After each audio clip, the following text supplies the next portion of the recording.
Any clips, any news, any names, any information used in this video is for fair use, commenting, criticism, educational, and fair use purposes. Viewer discretion is advised, and everything from this point on is allegedly. The young niggas standing on business. Fuck around, we gon' get right with you. East side, west side, north side, south side.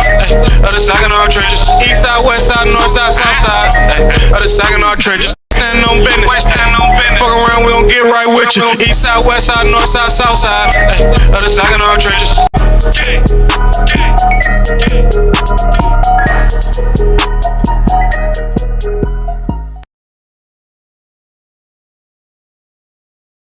Previously on the Allegedly series.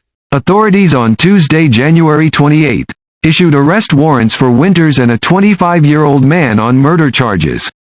Michigan State Police troopers arrested Winters the same day on a traffic stop, and the second man remains at large.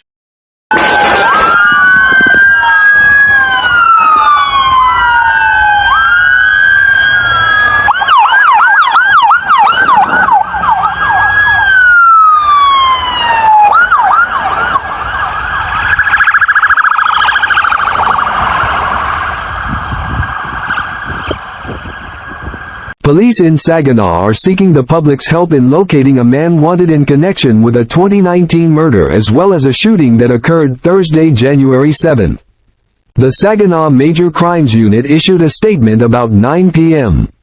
Thursday that it is currently looking for Joseph Thornton Black, 25, a black male who is approximately 5 feet 8 inches tall and weighs 150 pounds.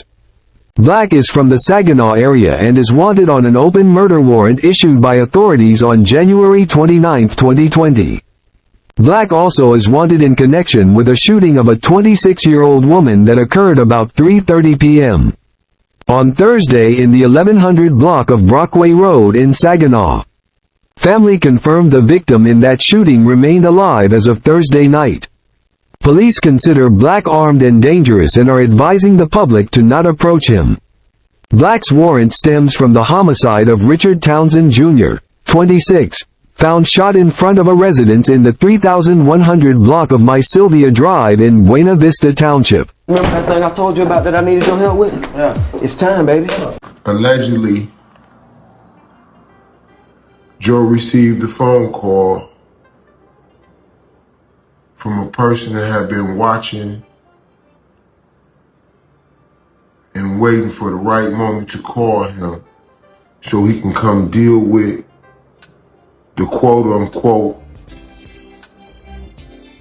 witness. Okay, upon being picked up, one person was only in the car with him. He was picked up in a late model Cadillac. Dark in color is all that I can get out the conversation. But it was said they pulled up in front of quote-unquote allegedly GT house. And while sitting in front of GT house, she came outside allegedly either putting her daughter in the car or starting the car, getting ready to put her daughter in the car. Joe approached, she saw him, tried to run, he shot her. After the incident, Joe returned home. Allegedly, the morning after she was shot, Joe reached out to a few people that he loved and trusted to reach out to some other people about some cash that he was owed. He needed money. Within an hour or so, he was re-picked up that morning. 2 to 3 people was with him inside of a white van. Believed that he was picked up with someone's boyfriend or husband that was or is related to Richard Townsend, allegedly. Upon being picked up, What transpired next, we don't know. What we do know is he was in the car with 3 people in the back seat, allegedly. A driver, a passenger, and somebody sitting in the back with him. Joe was shot from the right side of his head in the temple, along with multiple other gunshots. He was pushed out of a moving vehicle on the south side of the park. Giving impassioned testimony, a Buena Vista Township mother recalled the night her home was intruded by 2 masked gunmen, one of whom fatally shot her son while the other held her at gunpoint. Beatrice Townsend took the witness stand the morning of Friday, July 16, in the preliminary examination of 28-year-old Stephen L. Winters, charged with felony murder in the 2019 shooting death of Townsend's 26-year-old son, Richard L. Townsend, Jr. On December 19, 2019, she and her son were at their home in the 3100 block of My Sylvia Drive, Beatrice Townsend said. She said people were coming and going through her house all day, saying her son, whom she affectionately referred to by the nickname State Trooper, sold marijuana. Into the night, 2 women came by at separate times to briefly visit her son, the witness said. The first woman behaved strangely as she entered the house, Beatrice Townsend said. What struck me as being odd and funny as she was looking off, like towards the wall, not to make eye contact with me, she said. The woman left after a few minutes, with Richard Townsend telling his mother that she would return shortly to smoke with him. Shortly thereafter, a second woman arrived at the house to buy some wax from Richard Townsend, his mom said. She had stated that she seen a white SUV with no tags slow down in front of my house, the mother testified. She said that it scurried off like they was mad that she pulled up. She was a regular customer of my son. This second woman eventually left. Not long after, as Beatrice Townsend sat at her kitchen table watching TV with her back to her front door, 2 men barged into her house. I heard my screen door open, she testified. I seen 2 masked men, with masks on their faces, in black. The way they was coming in the door, I was like, gee damn, Halloween over. The witness said she called out to her son, who was in his bedroom, as the intruders approached her. The first one came to me and got behind me and put that gun to my head and had me pinned down in my chair, she said. What was the other one doing? Asked Saginaw County Assistant Prosecutor Shelby Sanborn.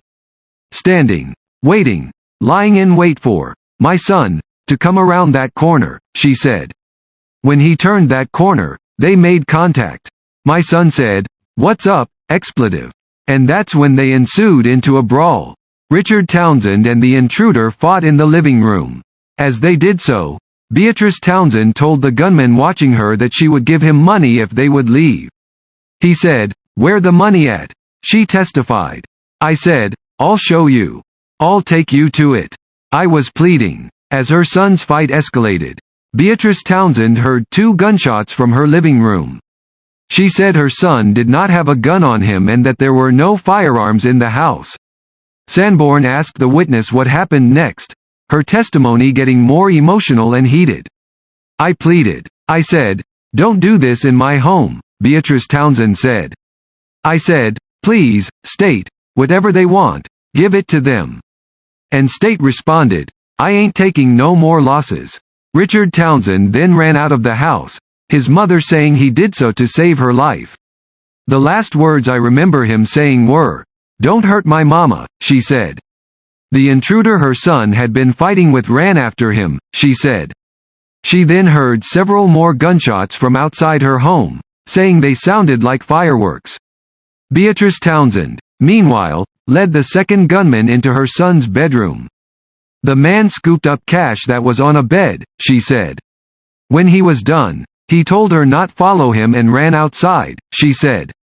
A short time later, Beatrice Townsend went outside and saw blood on the hood of her son's car. She then saw her son lying under a pine tree in a neighbor's yard, shell casings scattered around him. A neighbor came to help as Beatrice Townsend called 911, she said. "I never felt so helpless and defenseless in my life," she stated with vehemence. "I don't wish this on nobody. Y'all just ain't got a clue of the torment I done been through. Every time I think about it. They invaded my home. State was a good kid. I didn't have to worry about nothing. He paid all my bills. And these cowards, took him. Just some Skid Row bums." Sanborn asked the witness if she knew Winters before the day of her son's killing. The witness replied that she did. Sanborn also asked how much time elapsed after the oddly acting woman left her house and the intruders arrived. Beatrice Townsend estimated 10 to 20 minutes. Defense attorney Rodney J. O'Farrell then asked Beatrice Townsend if her son knew a man named Joseph T. Black, who was charged as a co-defendant with Winters in the case before his own killing in January of this year. The witness said her son knew Black, adding the two men had gone to school with Winters. Questioned by O'Farrell, the witness said she could not recognize either of the masked intruders.